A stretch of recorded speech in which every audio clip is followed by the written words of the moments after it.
A luxurious gala hall, cameras and cell phones focused on elegantly dressed guests, with laughter and smiles in the air. The camera then cuts to a humble-looking older man in torn clothes, standing in the corner, silently observing everything. He arrived at the event unnoticed, dressed as no one expected. They smiled at his appearance and ridiculed him, but what they didn't know was that the fate of every single person in that room was about to change dramatically. The gala was a whirlwind of opulence and superficiality, and here I was, Edward Parker, dressed in tattered clothing that felt like an armor against the world I had once ruled. I slipped through the grand entrance of the venue, a lavish ballroom adorned with crystal chandeliers that sparkled like stars trapped in glass. The laughter of the elite echoed around me, a melodic yet hollow sound that emphasized my isolation. I leaned against a pillar, my heart racing as I took in the scene before me. "Can you believe the nerve of some people?" A voice cut through the air, pulling my attention toward a cluster of well-dressed individuals. Victoria Lane, the ambitious vice president, stood proudly among them.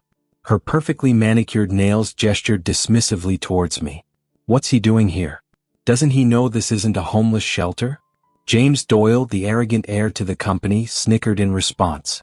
"Looks like someone forgot to check the dress code. Maybe he thought it was a thrift store auction." The laughter that followed felt like daggers piercing through my chest. I wanted to shrink into the shadows, to disappear entirely, but I needed to see how far my company had strayed from the values I had built. Despite the humiliation, I stood my ground, observing the interactions around me. People exchanged hollow compliments, their eyes glinting with greed and ambition. I could see it in their smiles, the hunger for power, the willingness to step over anyone to climb higher. The very essence of what I had envisioned was being suffocated beneath layers of vanity. "Look at him," Victoria continued, her voice dripping with disdain. "He's a relic from the past. The company has evolved beyond his antiquated ideals. We're the future now." Her words hit me hard and I felt a knot tighten in my stomach. Was this how they truly viewed my legacy? As something to be discarded like yesterday's news? "Maybe we should give him a makeover," James joked, his eyes glinting with mockery. "A little polish and he might fit in with the crowd." The laughter erupted again and I could feel the heat rising in my cheeks, shame flooding my senses. I wanted to shout, to reveal who I truly was, but I remained silent, trapped in this unbearable moment of self-inflicted exile. As I absorbed the humiliation, I glanced around.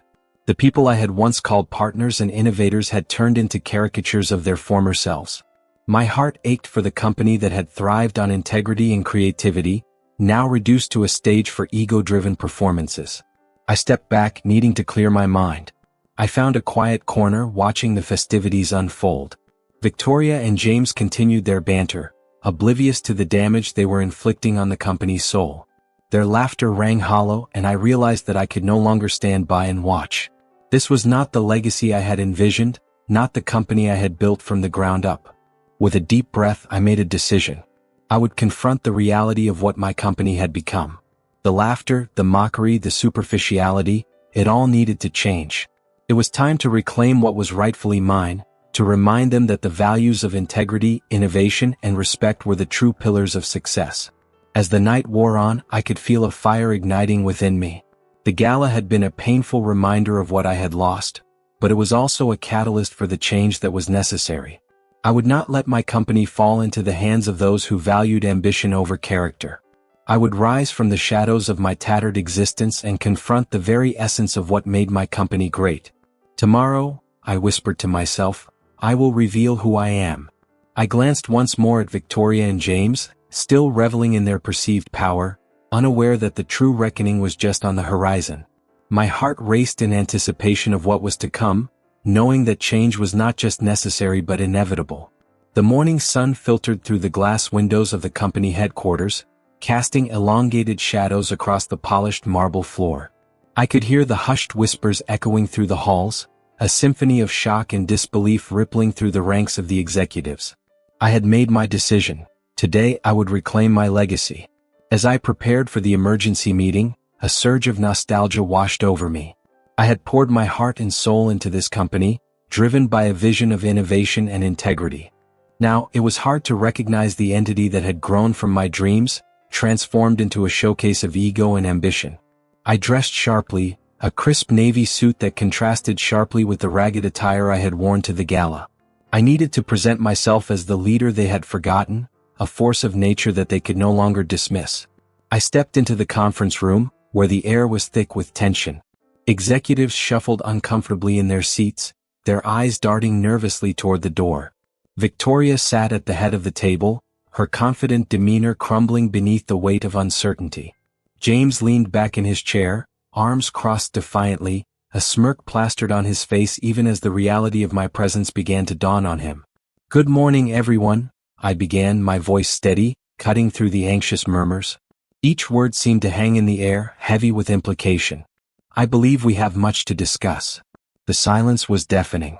I could see the wheels turning in their minds, each of them processing the fact that the man they had ridiculed just a night before was now standing before them, the founder of the very empire they had taken for granted. Victoria finally managed, her voice shaky. "We didn't realize it was you. You thought I was just some homeless man crashing your gala?" I interrupted, my gaze fixed firmly on her. "Your attitudes last night reflected a culture that is beneath this company's legacy. You were too preoccupied with your own status to see the truth." James leaned forward, his arrogance bubbling to the surface. "Come on, Ed. You can't expect us to take you seriously after your little stunt. This is a business, not a charity. We're here to make money." I felt a heat rise within me, a mix of anger and disappointment. "And at what cost, James? You've forgotten the very principles that built this company. It's not just about profits. It's about integrity, respect, and innovation. Without those, we are nothing." Victoria's eyes widened, and I could see her resolve beginning to fracture. "We were just having fun, Ed. You know how corporate events can get. It's all part of the game." "Fun? Is that what you call it?" I shot back, my voice rising. "What you and James engaged in last night was not just disrespectful. It was a betrayal of everything I stand for. You've turned this company into a playground for egos." The tension in the room was palpable, and I could sense the executives shifting uncomfortably in their seats. I took a deep breath, trying to maintain my composure. "I'm here to remind you of our roots. We were once pioneers, but we've become complacent. If we are to move forward, we must do so with integrity." "Ed, what are you proposing?" Victoria asked, her voice laced with a mixture of fear and curiosity. I took a step forward, locking eyes with each of them. "I am proposing a new beginning, a chance to restore the values that once made this company great. I will not tolerate any actions that compromise our integrity. If you cannot adhere to these principles, then I will have no choice but to make significant changes in our leadership." As I spoke, I could see the realization dawning on them. The stakes had shifted dramatically, and I was no longer the man they could dismiss. The foundations of their power began to tremble, and I felt a sense of satisfaction in knowing I was reintroducing the core of what this company was meant to represent. "Let's make this clear," I concluded, my voice firm. "This is your opportunity to rise to the occasion. Embrace our legacy or prepare to face the consequences." As I stood before the assembled executives in the conference room, I could feel the weight of their gazes, some averted, others wide with disbelief. I cleared my throat, the silence so thick that it felt like a tangible presence in the air. "Good morning, everyone," I began, my voice steady despite the chaos of emotions swirling within me. "Last night," I continued, "I witnessed a side of this company that I hoped had been left behind. The laughter, the mockery, it was a painful reminder of how far we've strayed from what we once stood for." I scanned the faces, lingering on Victoria and James, whose expressions shifted from smugness to unease. This company was built on integrity, innovation, and respect for each other. Those values seemed to have been lost in the pursuit of ambition and power. Victoria, her perfectly coiffed hair bobbing slightly as she leaned forward, tried to interject. "Ed, I think there's been a misunderstanding." "Misunderstanding?" I cut her off, my voice rising slightly. "You mocked me in front of your peers. You laughed at the very foundation of what this company represents." The tension in the room thickened, and I could see her face flush, a mix of anger and embarrassment. James, ever the opportunist, leaned back with a lazy grin, trying to regain control of the narrative. "Come on, Ed. You have to admit, your appearance was rather, let's say, unconventional for a gala. It's not surprising that people reacted that way. Besides, I was just joking around. You know how these events can be." His tone dripped with condescension as if he were speaking to a child rather than the founder of the company. "Jokes at the expense of others are not funny," I replied, my patience wearing thin. "What you see as a joke, I see as a reflection of your character." I paused, letting my words sink in. "And character, as you both should know, is paramount in our industry." Victoria shifted in her seat, trying to regain her footing. "But we're just trying to push the company forward, Ed. We're in a competitive market. Sometimes people have to be ruthless." Her eyes sparkled with defiance, as if she believed her justification would resonate with me. "Ruthlessness without integrity leads to failure," I asserted, my tone firm. "And I will not allow this company to continue down a path that prioritizes personal gain over our core values. If you think that's how we will succeed, you are sorely mistaken." The room was silent now, the only sound the faint ticking of a clock on the wall. I could feel the weight of their uncertainty pressing down on me, and I pressed on. "Let me be clear. I will not tolerate behavior that undermines our mission. If you cannot adhere to the values this company was founded upon, values that I hold dear, you will not have a place here." James scoffed, attempting to mask his discomfort with bravado. "So what's your plan, Ed? A little moral policing? Good luck with that." He leaned back, arms crossed, trying to project confidence, but the flicker of worry in his eyes betrayed him. "My plan," I stated firmly, "is to restore integrity to this company. We will reevaluate our goals, our methods, and the very principles we stand for. I expect each of you to rise to the occasion." I paused, letting the gravity of my words settle in. "If you believe your ambitions outweigh your ethical responsibilities, I will not hesitate to make changes today." Victoria's expression shifted, the bravado slipping away as I spoke. I can do better," she stammered, a hint of vulnerability creeping into her voice. "I want to help. I've been pushing for results, but I see now that it has come at a cost." I nodded slowly, recognizing the flicker of realization in her eyes. "Then show me you mean it. Show me you can lead with integrity, not just ambition. Together, we can redefine what it means to be successful in this industry." As I looked around the room, I saw a mix of fear and hope etched on their faces. It was a moment of reckoning, and I felt a flicker of optimism. Maybe, just maybe, these people could learn to embody the values that had once made this company great. But I knew the journey would be long and challenging. "Let's move forward," I concluded, "and remember that our legacy is defined not just by the technologies we create, but by how we treat each other in the process." As I stood before the gathered executives, the weight of the moment pressed down on me like a heavy cloak. The air was thick with tension, and I could feel the eyes of Victoria, James, and the others on me, some filled with contempt, others with fear. "Today marks a new chapter for this company," I declared, my voice steady, cutting through the silence that had enveloped the room. "We are at a crossroads, and I will not allow the legacy I built to be tarnished further." The room was still, save for the soft shuffle of feet as James shifted uncomfortably in his seat. He had been the golden child, the one everyone thought would take the company to new heights, but now he looked like a cornered animal. "What do you mean, Ed?" He sneered, the bravado in his tone failing to mask his unease. "You can't just come back after hiding away for years and expect to make changes like this." I held his gaze, unflinching. "I can and I will. Effective immediately, you are terminated." The shock that rippled through the room was palpable. Some gasped. Others exchanged glances, unsure of how to react. James's mouth dropped open, and for a moment, he seemed unable to process the words. "You're joking," he finally sputtered, his voice rising in pitch. "You can't do this. I'm the future of this company." "Not if the future is built on arrogance and entitlement," I shot back, my patience wearing thin. "You've taken this company's values for granted for far too long, and I refuse to let that continue." I could see Victoria's eyes narrowing, the gears in her mind turning rapidly. She was calculating, assessing how this shift might affect her standing.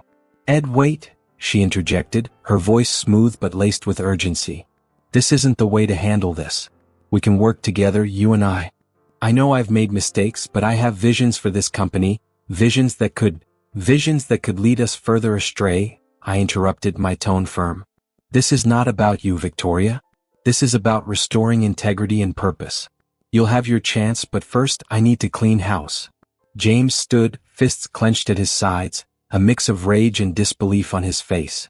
"You'll regret this, old man," he spat, his voice dripping with venom. You're making a huge mistake. If the past few years have taught me anything, it's that mistakes can be rectified, especially when they involve people who don't share our values, I replied. And you, James, have made it abundantly clear where you stand. As James stormed out, slamming the door behind him, I could sense the shift in the atmosphere. The remaining executives exchanged nervous glances, unsure of what would come next. I turned my attention to Victoria, who had paled slightly but still stood her ground. You still have a chance to redeem yourself, I said, my voice low but resolute. But you'll have to prove to me that you can lead with integrity. I will, she replied, the determination in her voice surprising me. I've always believed in this company's potential, Ed. Give me the opportunity to show you that I can change. Very well, I said, allowing a hint of optimism to seep into my tone. But understand this, I will not tolerate any more of the behavior that has plagued this company. You will work hard to earn your place here. As I turned my gaze across the room, I caught sight of Sarah, who had remained quiet throughout the tumultuous meeting. Her eyes were bright, and I could see the flicker of hope beneath her calm exterior. Sarah, I called, prompting her to straighten in her seat. What do you think we should prioritize moving forward? She hesitated for a moment, and I could sense the weight of her thoughts. We need to innovate while staying true to our core values, she began, her voice steady and clear. We have a responsibility to our customers and to ourselves. If we lose sight of that, we'll be no better than the people we've just dismissed. Her words resonated deeply within me. Go on, I encouraged. I envision a company that not only leads in technology but also in ethical practices, she continued, passion creeping into her voice. We can create products that truly benefit society while fostering an inclusive environment for our employees. I believe we can turn this ship around, but we need to start from the ground up. I nodded, impressed. That's exactly the spirit we need. Let's outline a strategy for this vision. As I watched Victoria's demeanor shift from defensive to collaborative, I felt a flicker of hope. Perhaps with Sarah's guidance and Victoria's newfound determination, we could restore the company to its former glory. As the meeting progressed, I could sense a shift in the room, an undercurrent of possibility. It was clear that change was not just necessary, it was already in motion. As I stood in my office overlooking the city skyline, I felt a mix of apprehension and hope. The morning light streamed through the windows, casting a warm glow on the polished surfaces of my desk, a stark contrast to the turmoil of the past few days. I had made the decision to give Victoria one last chance. After the chaotic fallout of the Gala, I couldn't let the company I built continue down a path of arrogance and superficiality. I needed to see if she could change. Victoria, I called, my voice steady but firm. She entered, her demeanor a blend of anxiety and determination. Mr. Parker, she said, her eyes searching mine. Let's skip the pleasantries, I interrupted, unable to hide the weight of disappointment that lingered in my voice. I'm giving you the opportunity to lead a new project focused on ethical practices within the company. It's your chance to prove you can embody the values we once stood for. Her expression shifted, and I could see the flicker of vulnerability beneath her confident exterior. You really think I can do it? Whether I think you can or not is irrelevant. You need to believe you can. This project will require a complete overhaul of how we operate. You'll need to work closely with Sarah, I said, nodding towards the corner of the room where Sarah had been quietly listening, her notebook filled with ideas and sketches. Sarah? Victoria scoffed slightly, her tone dripping with disbelief. You want me to work with her? She's just an engineer. Exactly, I replied, meeting her gaze. She embodies the spirit of this company. You'll need her expertise and her perspective. If you're serious about this, you'll set aside your ego and collaborate. Victoria crossed her arms, hesitant but undeniably intrigued. Fine. But I won't just roll over, Ed. I have my ways. Good, I said, a slight smile cracking my stern facade. Then let's see what you can do, but remember, this is about more than just results. It's about respect and integrity. As they began to brainstorm ideas, I stepped back, allowing them space to engage. I watched as Sarah laid out her vision for a project that would not only innovate but also restore the company's reputation. The contrast between Sarah's earnestness and Victoria's initial skepticism was palpable. Victoria, Sarah said, her voice steady, if we want people to believe in what we're doing, we need to show them that we're serious about our values.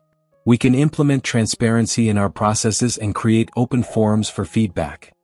Feedback. Victoria's brow furrowed. You mean letting everyone have a say? Yes. Sarah's eyes sparkled with enthusiasm. Think about it. If we involve our employees in the decision-making, we can create a culture of trust. It would be a radical shift, but it could set us apart in the industry. I could see the gears turning in Victoria's mind. All right, she said slowly, let's give it a shot. I'll need to convince the board, and that won't be easy. Then we'll build a case together, Sarah said, her determination igniting a fire in the room. Let's gather data, conduct surveys, and show them how this can drive our success. As they began to plan, I felt a cautious optimism blooming within me. It was refreshing to see the two of them working together despite their differences. Victoria's ambition, when channeled correctly, could be a powerful force, and Sarah's principled approach was the grounding element the company desperately needed. Days turned into weeks, and I watched as Victoria and Sarah faced challenges head-on. They encountered resistance from some board members who were entrenched in the old ways, but they didn't falter. Each meeting was filled with tension, but also an undeniable spark of collaboration that began to permeate the company culture. One afternoon, as I wandered the halls, I overheard a conversation between two employees. Have you noticed the changes? One asked. It feels like we're actually being heard for the first time. Yes, the other replied excitedly. It's like they actually care about what we think. I leaned against the wall, a sense of pride swelling in my chest. This was the company I envisioned, a place where innovation thrived and every voice mattered. But with that pride came a lingering caution. I knew how easily things could slip back into old patterns. As I returned to my office, I sat down at my desk, feeling the weight of responsibility heavier than ever. I had to remain vigilant. The past could easily repeat itself if we let our guard down. I needed to be there, watching, guiding, and ensuring that the values we were instilling wouldn't just be a fleeting trend but a lasting legacy. As I stood at the head of the conference room, I could feel the weight of the moment pressing down on everyone present.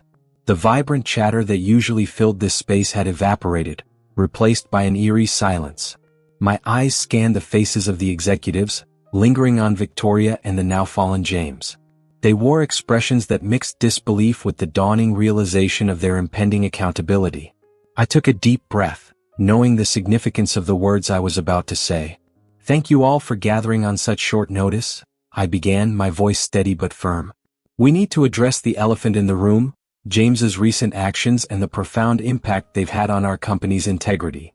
The room shifted uncomfortably, a few glances exchanged between the executives. I could sense the tension, a potent mix of fear and anticipation. James shifted in his seat, arrogance still flickering in his eyes. This is ridiculous, Ed. You can't just drag my name through the mud based on rumors, he retorted, his voice rising defiantly. Rumors? Is that what you call documented evidence of your unethical practices? I shot back, my patience waning. You were willing to compromise our core values for personal gain. That is unacceptable.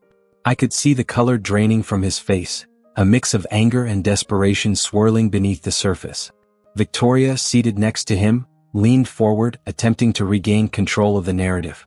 Ed, I think we should take a step back.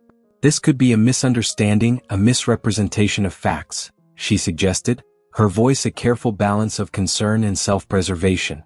Misunderstanding? I echoed incredulously. You witnessed his actions firsthand, Victoria. You may have chosen to ignore them, but the consequences are very real. The room fell silent as I continued. As of today, James is no longer with the company. We cannot afford to have someone in our ranks who embodies the opposite of what we stand for. James's mouth dropped open in shock, his initial bravado crumbling. You can't do this to me. I'm the future of this company. He spat, desperation creeping into his tone. I stood my ground. The future of this company is built on integrity, not entitlement. Your actions have consequences, and it's time you faced them. As I finished speaking, I noticed Sarah standing at the back of the room, her eyes wide but resolute. She stepped forward, her voice steady as she addressed the group. Ed, I believe that this is a pivotal moment for us. We have a chance to redefine our values and move forward with a renewed sense of purpose. I nodded, encouraged by her courage. Exactly, Sarah. We need leaders who are committed to upholding our founding principles, who understand that true success comes from hard work and ethical practices. Victoria, realizing the shift in the atmosphere, took a deep breath. I want to be part of this change. I was misguided, but I see now that we all need to step up and lead by example, she said, sincerity creeping into her voice. I could see the beginnings of hope in the room, a shift from fear to determination. Then let's build something new together, I proposed. A company that not only succeeds in the market but also stands as a beacon of integrity. We will hold ourselves accountable and ensure that this never happens again. The meeting ended with a sense of renewed purpose. As the executives filed out, I felt a wave of relief wash over me. It was far from a perfect solution, but it was a start. In the following weeks, I worked closely with Victoria and Sarah, forging a new path for the company. James's scandal served as a catalyst for change, pushing us to reevaluate our practices and reinforce our commitment to ethical business. We launched a new initiative focused on transparency and accountability, aligning every department with our core values. I could see the enthusiasm growing among the team, and for the first time in a long while, I felt optimistic about the future. On the night of our product launch, I stood at the forefront of a vibrant crowd, the atmosphere buzzing with excitement. The new product represented not just innovation but a rebirth of our company's spirit. As I looked around, I caught sight of Victoria and Sarah, both beaming with pride. This was their moment too, a testament to their transformation and commitment to our renewed mission. As the crowd erupted in applause, I smiled, knowing that we had come together to restore the legacy I had once feared was lost. In that moment, I realized that true success isn't measured by profits alone, but by the values we uphold and the integrity we embody. Together, we were ready to face whatever challenges lay ahead, united by a common goal of excellence and ethics. Do you think people should be judged by their appearance or by their actions? Tell us in the comments how you would react to finding out who Ed really was. If you like this twist, subscribe for more impactful stories. Turn on notifications so you never miss a new video with exciting surprises. Leave a like if you believe that a person's true value goes beyond their appearance.